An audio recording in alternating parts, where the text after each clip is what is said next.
Welcome, beautiful teachers, to another vibrant music teacher chat. I'm delighted to be back with you again. This is the second last VMTC, as I call it in my head, Vibrant Music Teacher Chat, weekly live YouTube show before our summer break happens. So next week is going to be our last show before the summer break. We're going to be talking about changes you should consider in your studio, because I think this is a great time of year to make those kinds of changes before you have a bit of time off from teaching, or the teaching schedule changes and that kind of thing, at least if you're in the northern hemisphere like me. So that's our topic for next week, and then we'll be wrapped up. We'll still have weekly YouTube videos going out with interesting topics and reviews and lots of good stuff like that, but we won't have our regular live YouTube show until we come back in September, when my teaching year restarts and I have a normal schedule again. So that's just a heads up about that. Make sure you make it next week if you can, as it'll be the last show for a little while probably, although I might do a bonus live at some point in the summer. So today's topic is all about no practice. Let's get into it. So, do music students need to practice? That's the question we're asking today, and it might seem like it has an obvious answer, but as with every different topic, every different area of music teaching, I like to look at it with a fresh eye and say, well, should it? Does it? Are we doing it the right way? We don't want to ever rely on just doing something because it's how it's always been done. So, do music students need to practice, or is there another way to approach this? Let's start with why they should practice. So give me your thoughts in the chat. Why should music students practice? And yes, even the most obvious answers are welcome. I'll give you some of mine. So that they make progress is the obvious one, right? So that they keep learning new pieces. So that they learn to read, so that they learn to play with good technique, so that they develop the discipline of practicing something and getting better at it, so that they learn how it feels when you get better and how good it feels, so that you want to do it more, which really affects you in so much of the rest of your life. Lisa said to develop skills. Yes, absolutely. But why do they have to practice? Why the whole daily practice thing? Couldn't they develop skills if they didn't practice, if they just came to their weekly lesson? I know you might be tempted to say, no, they would get nowhere, but they wouldn't literally get nowhere. They could get somewhere if we designed it that way. But I'm not saying that I don't think students should practice, right? That's not what I'm saying. Absolutely no. To gain muscle memory, yeah, absolutely. So that they don't begin every lesson with an apology. I love that reason. Yes, I love not to begin a lesson with an apology, although I try to train my students not to do that even when they don't practice, because I hate listening to it and it serves no one. But yeah, why should they practice? We may think it's obvious, we may think they definitely should, and I think they should ultimately practice. That's my goal. But the question today is there a way to get them to practice by starting with them out without them practicing? Because there are a lot of negative sides to practice as well, aren't there? What are some of the negatives? You can add them into the chat as we go through. What are the drawbacks of practice? Daily practice from the beginning of music lessons. Christy said, in answer to the previous question, I always tell my young students, your fingers do what you want them to do when you practice using your fingers at home. Yes. Yes, nice. I'm amazed at the progress that can be made without practice.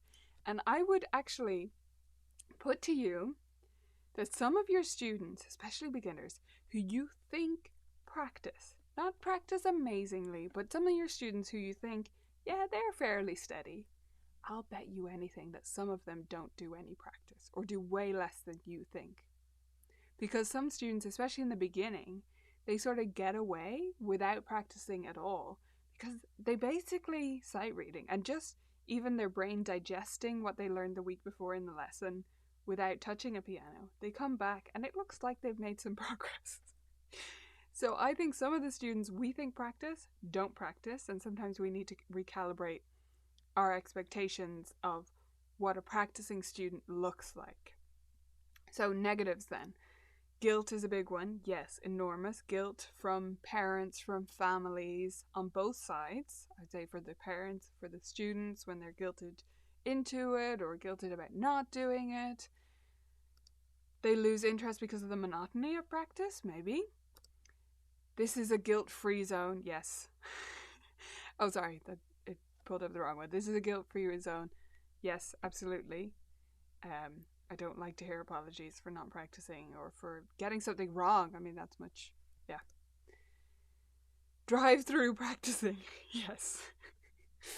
Practice is lonely. That's a good point. Unless they have a parent, sibling, friend practicing with them or sitting with them when they practice. And that depends on the kiddo as well, but especially for those extroverts or just students with a certain personality type, practice can be really lonely. Okay, so then, why the routine? We talked about why practicing and what the drawbacks are. Why do we harp on this whole idea of routine for practicing? Because I do it a lot. I talk about the routine first and foremost, and I emphasize that students should get a practice routine before we worry about how much they're practicing, if they're even repeating their pieces, if they're even getting to everything on their practice list. That's the next layer after they have a daily practice routine. But why? Why does it have to be a routine? Any thoughts on that? The reason I'm always talking about routine is if you build it into the routine, if it is just what they do, it becomes a habit and it becomes reliable, and then we can progress how that practice looks. But the building of the routine has a lot of drawbacks. A lot of the ones we've been talking about, especially that guilt, the parental guilt if they don't build the routine, the kind of whole dynamic in the family around building that if they don't manage to do it without friction, which some parents do and it's great, but some have trouble with, and it depends on the parenting style, on the kiddo, on everything. Definitely focus more on routine in the past. Interesting, but lately I'm realizing if I'm creating lifetime learners, I'd need to prepare them for changes too. Yeah, when I talk about routine, I often tie it to something else, and we talk about it for this year or this term or something. I'm not ever saying you must practice at 5 p.m. every day for the rest of your life, because obviously that would be unsustainable. But it's about this habit of practice fitting somewhere into your schedule, and you start by just literally timetabling it in some way, tying to something else. Yeah. I have an adult where the arrangement is that she does not practice ever. She attends every week and we work on a cycle of pieces. She has been a loyal student for many years. She won't advance, but this doesn't seem to affect her decision to attend lessons. Yeah, different people get different things out of lessons, and often understanding that, especially for our adult students, is enormous. The routine could be built in practice time in class. Yeah, I guess when I said routine, I was thinking of daily routine, but yes, definitely it's a routine to come to lessons every week, isn't it? So, valid point. Okay, now let's step back and let's think about our goal. What are we trying to do?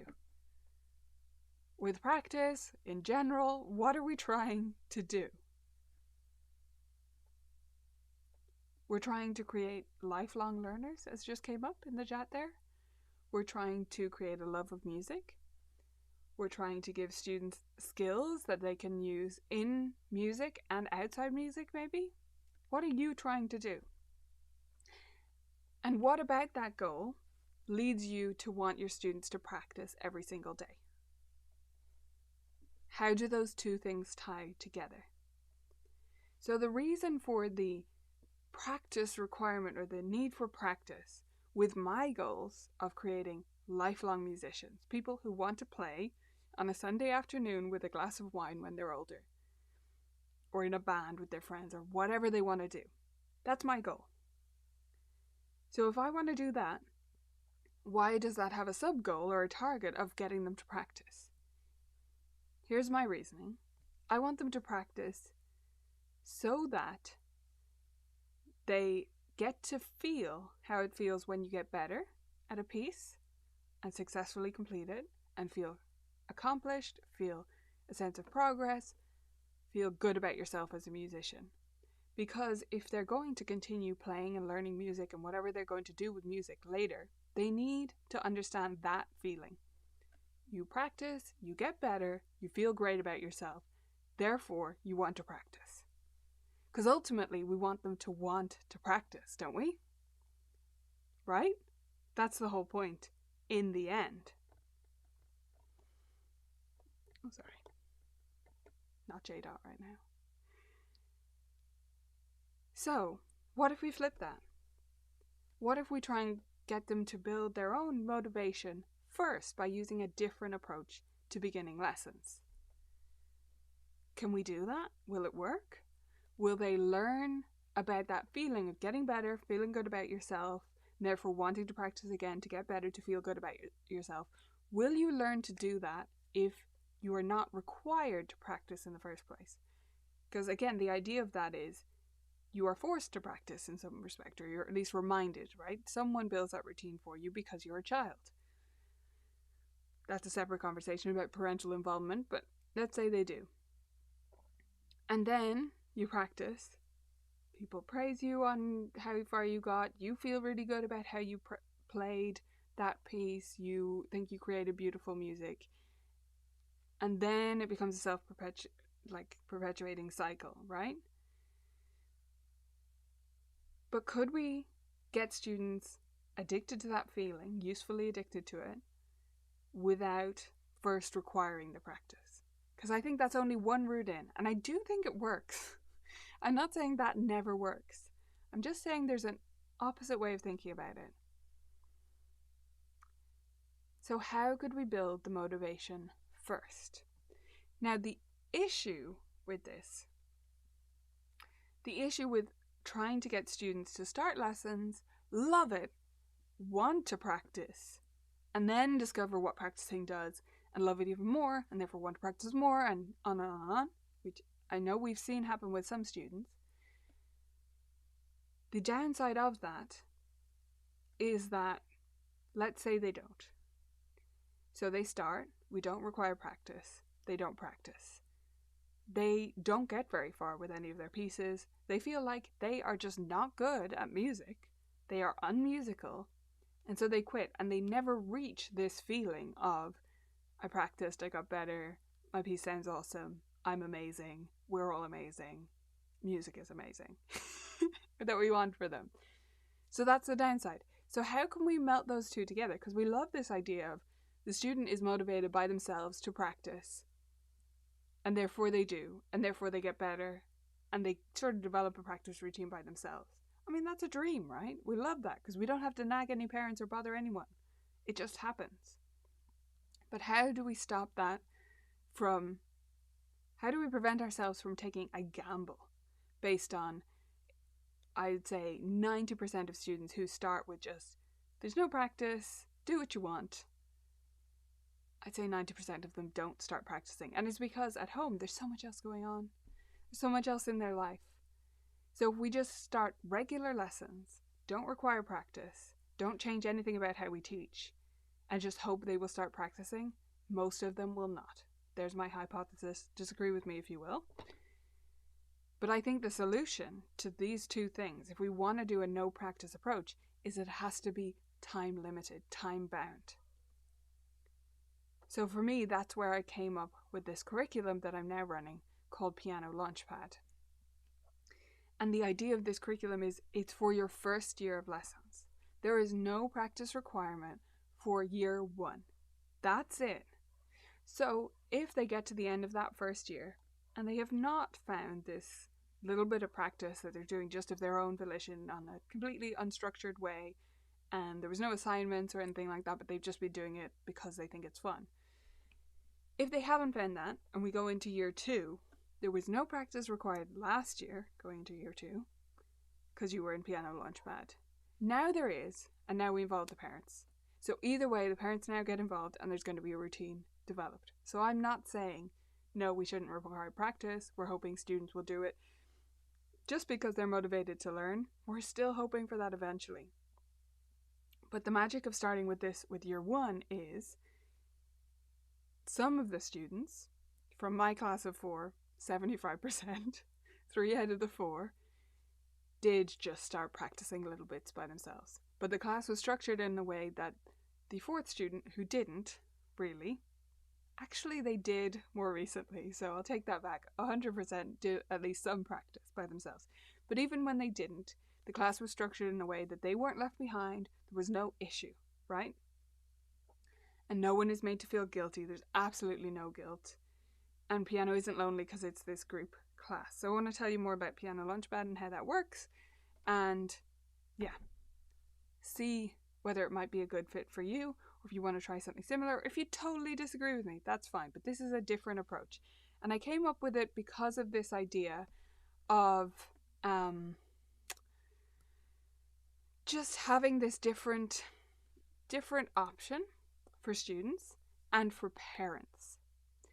So in my studio, when people apply for lessons and their kid is like 3, 4, 5 years old, I'm basically giving them a choice. I'm saying, here, we have our regular lessons are open to students age 3 and up. And those are buddy lessons, and here's how they work. That's a separate thing. But our regular lessons, those are open to ages 3 and up. If you sign up your child for that, you are going to help them practice every day at home, because they are little. You don't have to play a music instrument, here's how it works, but you do have to sit with them and help them practice. Now, we don't fire anyone who doesn't do that, but that's the expectation I put out there. If that doesn't sound like your bag right now, if you just want to give your child a flavor of music, some piano preparation stuff, some basics in oral training and rhythm, and a really fun weekly class that has no commitment from you at home, you just have to bring them to the class once a week, like many other activities work, yeah? Then we have this class, it's called Mini Musicians. Here's how you sign up for that.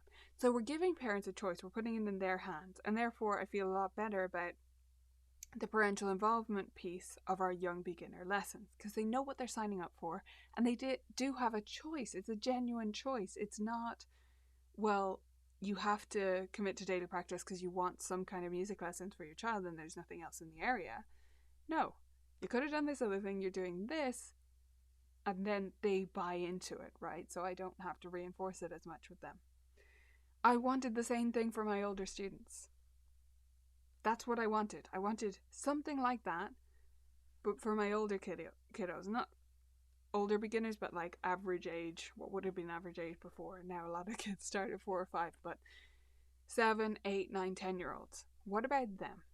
Is there something I could create that's for them the equivalent of Mini Musicians? And that's where I came up with Piano Launchpad. So it is a 35-week curriculum, and it is taught in a group. You just need a piano per every 2 students to teach this class. So I have 2 pianos in my room, so my classes are of 4 students, right? It's not a big group, but it is a great way to get 4 kiddos together, or if you only have one piano, it could be just a partner class, or if you have 5 pianos, you can have 10 kids. Just keep an eye on your group management skills. But it's a 35-week curriculum. Everything is included in there. And this is all in Vibrant Music Teaching membership. So if you don't know more, you want more about the membership, that's where you can go find it, and that's where this lives. So everything is included for every week. It's a full lesson plan.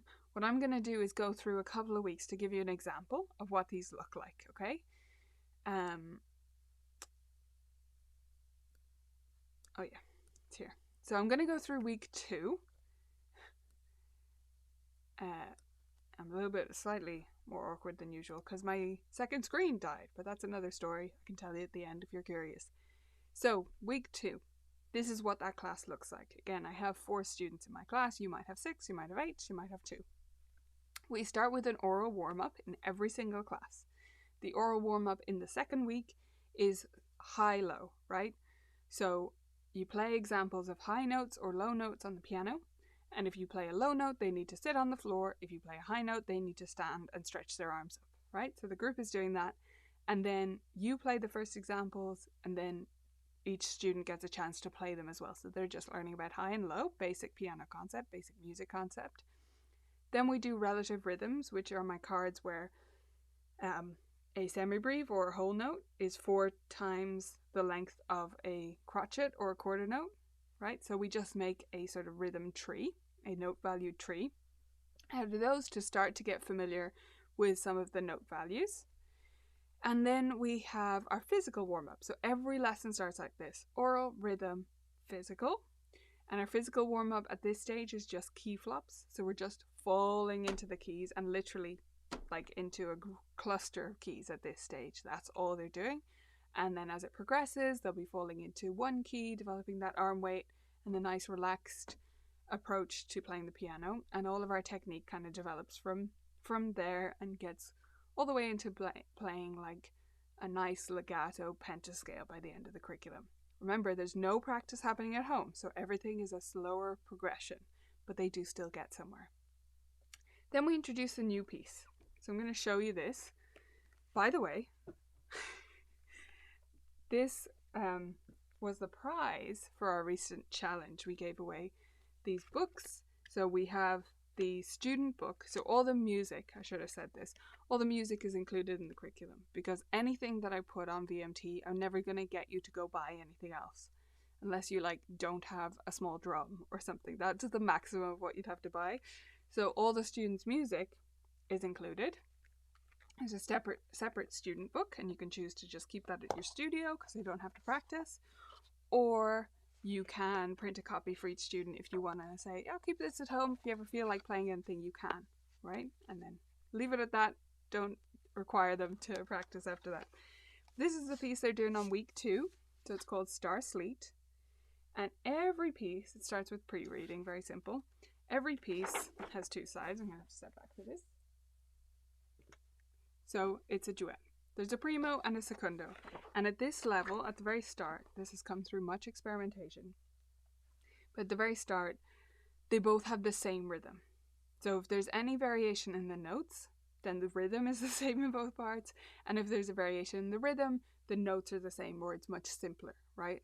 So we're teaching them both the skill of like playing different notes from someone else side by side with them and being confident in your notes while everyone's rhythm is the same, and then having different rhythm to the person beside you and learning how to balance that. Because when they're not practicing at home, you do have to consider, okay, how am I developing each of these skills so that they are able to tackle each of these things, right? So we work on these pieces, and the way I do it is I get a paper keyboard.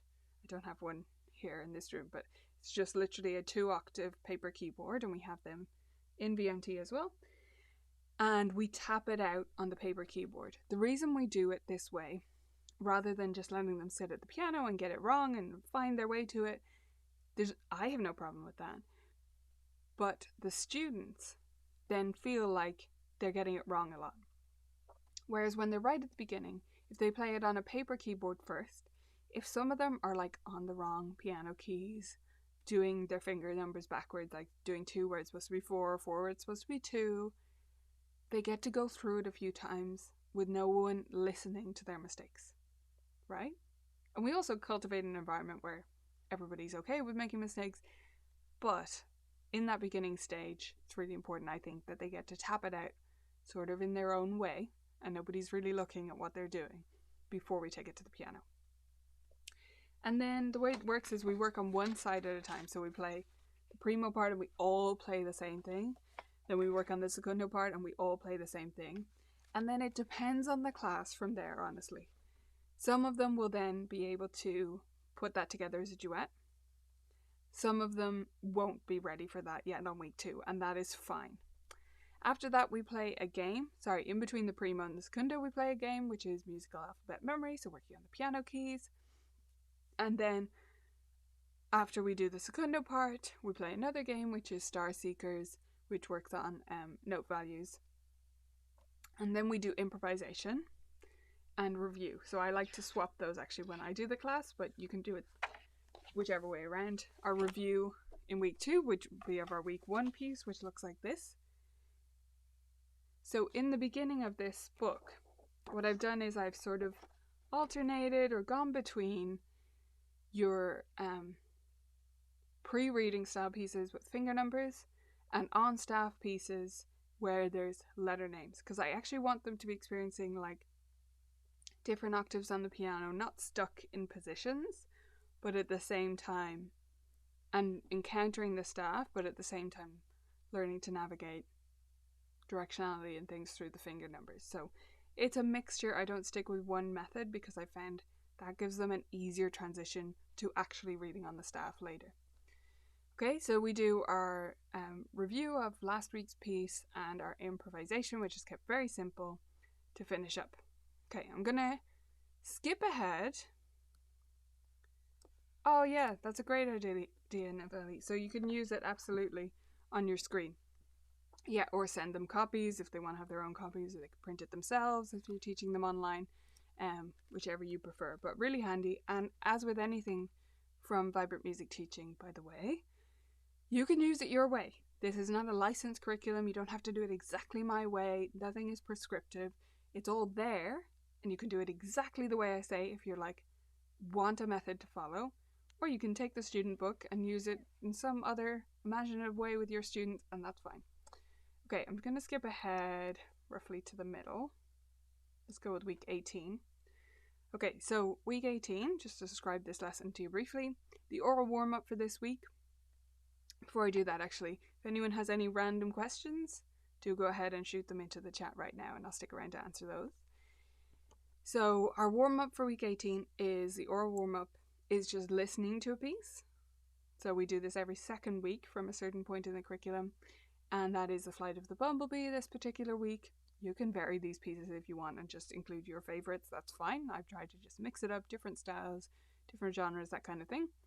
And they listen and we discuss it. And then we do a rhythm warm-up, which is our Rhythm Railroad series. By this stage, week 18, they're on numbers 13 and 14. So by the end of the curriculum, they finish level 1 of the Solfa Railroad and Rhythm Railroad, which is awesome. The physical warm-up for this week is called Counting Down. This is actually my students' favourite at the moment. Well, they like the newest one too, that we've just started on. But Counting Down, it's a second, a third, a fourth, a fifth, and then the other way, a second, a third, I'm exaggerating my fingers to give you the effect, a fourth, a fifth, right? And then it goes third, third, third, third, third, third. That's a basic pattern. Hopefully that gives you some idea of what it's about. Basically, it's like a finger twister for the piano. And I included it because I have a lot of different technique approaches that I really like and love using, like the piano sparry stuff or Jackie Sharp, different things. But no one quite covers this, and I found a lot of students do struggle with it, just harmonic intervals. So that's why I built this in. And again, you can use all these technique things. They're available separately in Vibrant Music Teaching. So if the idea of just a technique review with any of your students appeals to you, you can use this progression of exercises with anyone at any stage, and they all come with backing tracks that are really fun to play along with, and they are super cool, and that is kids certified. They've said they're super cool. Okay, the piece at this stage, I think this is going to be in my second volume here, I'm just going to find it, it comes, by the way, as one book when it's digital. I just printed it as two for ease of using them and ease of printing, really. So our new piece on this particular week, week 18, it's called Queen of the Milky Way. Here's what this looks like. There's a primo side. Okay, so it's a melody between two hands kind of approach. I'm a little bit more generous with the finger numbers than I might be if they were practicing, but by this stage they can read this kind of music. And then the secundo side is just playing one note in each hand, holding them, so it's really just a harmony in this particular one. They're all quite, or I'd say there's several different approaches I've taken to the pieces, and they kind of alternate or go between different approaches so that they get, you know, some of them like the pieces and are written in a particular way, and some of them like the other ones. Some of them like when they're playing the same rhythm as each other, but they're just like, say, a third apart from each other, and some of them love when the parts are really different. So it just depends on the student, and they all get to participate in all of them. So that's the piece this week. So they would start with the primo part, and on week 18, and then play the game Double or Nothing, which works on note names. By this stage, they've met the skips alphabet and they're learning all their note names. And then their new piece, they go back to Queen of the Milky Way and do the secundo part. Then if they can, they put them together. Again, depends on the students and the group. And then there's another game, Drizzles and Showers, which works on intervals. And another improv we always finish off with, and piece review if we have time for previous pieces. So hopefully that gives you a sense of what some of the weeks are like. There's a video talking you through every single week in the curriculum in the course, so you don't have to, if you're someone who doesn't really like just reading something, you want to hear it from someone, I talk you through every single week of the curriculum, but you have the written one to review, to refer to as well.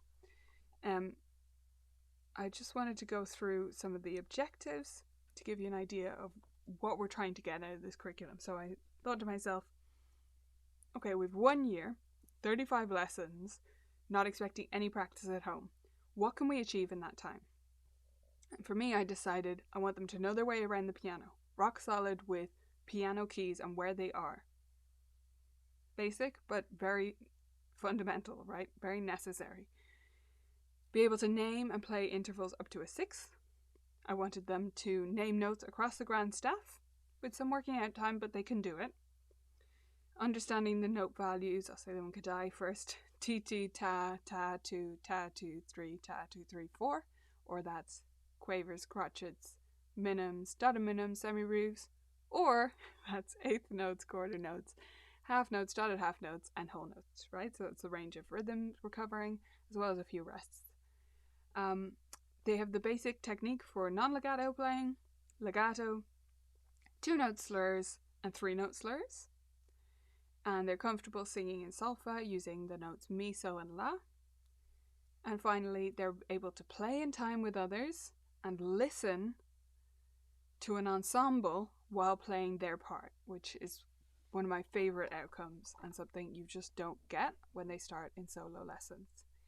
So that's a basic overview of Piano Launchpad and what it looks like.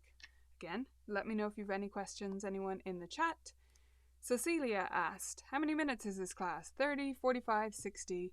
It sounds great. I'm glad you think it sounds great. Mine is 60. Personally, I would suggest no less than 60. I think if you haven't taught in groups before, you might be surprised how fast your time will go. If you are going to do longer than 60, and I do think that's a possibility, I've done a lot of workshops that are, say, 90 minutes, I would put a little break in the middle where you all go get juice or water at least or something and have a little bit of a downtime and a chat. Somewhere in the middle where people can just sit around or, yeah, that kind of thing, and rehydrate, most importantly. But yeah, I really prefer 60 minutes, and that's at a fast pace. I'm getting through a lot of stuff. As with all our lesson plans, I put more in than most teachers will get through in a 60-minute period. Okay? So keep that in mind. Don't feel bad about anything if you're not getting through everything I put in a lesson plan in the time allotted. I get through a lot, and I'm also erring on the side of putting in enough because I don't want anyone to be short of stuff. But it is absolutely fine to leave out a section. Don't worry about it.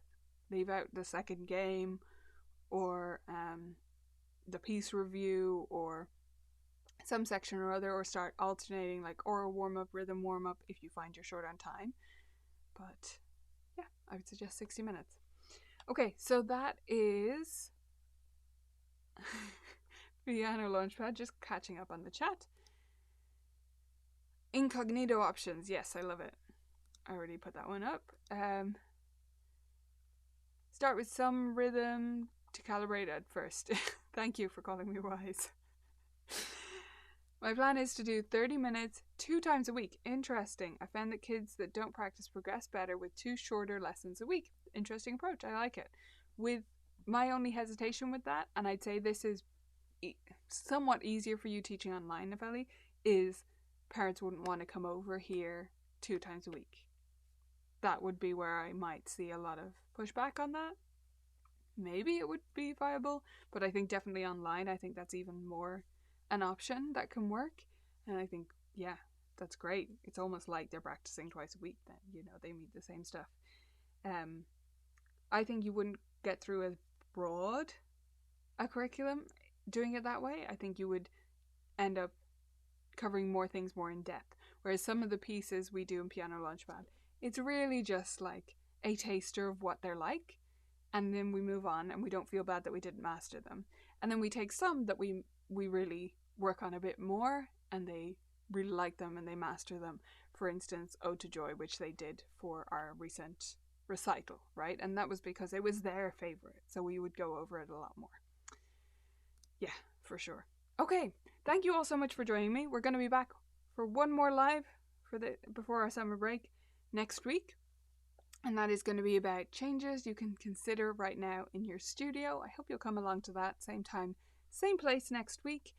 I will see you all then, and I hope you have a fabulous week.